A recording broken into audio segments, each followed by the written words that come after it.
আসসালামু আলাইকুম। আজকে আপনাদেরকে দেখাবো ভুট্টার নতুন রেসিপি, যা এখনও পর্যন্ত কেউ কখনো খাননি। তো সবসময় তো আপনারা খেয়েছেন যে ভুট্টা ভাজা, তারপর হচ্ছে যে কি বলে, ভুট্টা ভাজাটাই সাধারণত আমরা খেয়ে থাকি, তাই না? কিন্তু আজকে আমি অন্যরকম রেসিপি আপনাদেরকে দেখাবো।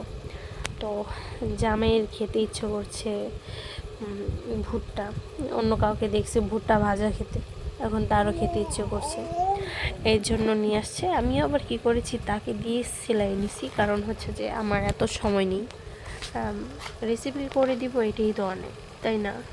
নিজের কাজ নিজে করো একটু, তাই না? শুধু তো খেলে হবে না। এখন এই যে ভুট্টা সিলসে, তো সুন্দর করে ভিডিও করে নিলাম আপনাদের দেখানোর জন্য। এখন এটাকে ধুয়ে সেদ্ধ করে নিতে হবে। আমি অনেকক্ষণ সেদ্ধ দিয়েছি, আর এখন আমি ঢাকনা দিয়ে সেদ্ধ করেছি। তার আগে হচ্ছে যে আমার হাজব্যান্ড খাওয়ার জন্য এতই পাগল হয়েছে যে মানে ঢাকনাটাও দেয়নি, কিন্তু সে সেদ্ধ করার জন্য দিয়েছিল। তো এটা আমি আবার ঢাকনা দিয়ে সেদ্ধ করতেছিলাম। প্রথম অবস্থায় হচ্ছে যে অল্প সেদ্ধ হয়েছিল, তখন ওইটা হচ্ছে যে যদি আমি ওঠায় নিতাম তাহলে এটা খাওয়ার মতো উপযোগী ছিল না।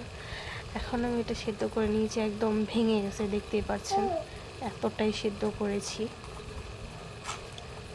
উল্টিয়ে আবার আমি আরেক পার্টও সেদ্ধ করে নিব। আপনারা ফুল ভিডিওটা দেখলে বুঝতে পারবেন, একটু জায়গাতেও স্কিপ করবেন না। তাহলে দেখতে থাকুন আমি কিভাবে এটা তৈরি করি। একদম মুখে লেগে থাকার মতো একটা রেসিপি তৈরি করে দেখাবো আজকে। সেদ্ধটা হয়ে গেছে, এখন আমি নামিয়ে নিব প্লেটে। দেখুন কতটা সেদ্ধ করেছি, প্রায় কিন্তু আধা ঘন্টা 40 মিনিট একদম হাই হিটে আমি চাল করে নিয়েছি, তারপর আমি ব্লেন্ড করে নিয়েছি।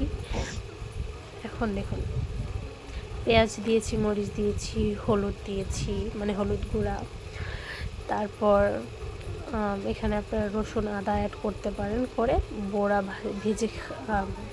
ভেজে খেতে পারেন।